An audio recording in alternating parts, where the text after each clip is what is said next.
Are you tired of hunting through Gusto's endless menus just to pay your employees? Discover the exact click path to process payroll in under 4 minutes. We'll start at the dashboard, tour the main menu, and zero in on Pay, the exact screen you need for employee payments. To start things off, go ahead and open up Gusto. It's the first step in our walkthrough.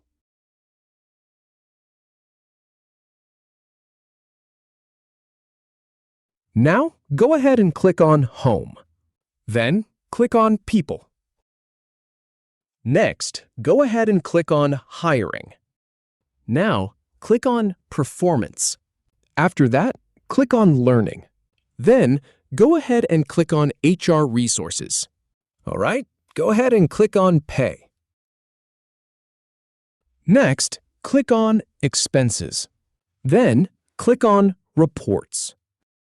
Now, go ahead and click on Taxes and Compliance. Then, click on Time and Attendance. And once more, click on Time and Attendance. Now, go ahead and click on Benefits.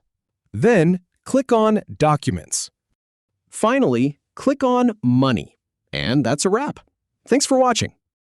If you have any feedback or if any info is inaccurate, please leave a comment below. We'll do our best to answer or redo the video if needed. Thanks for watching.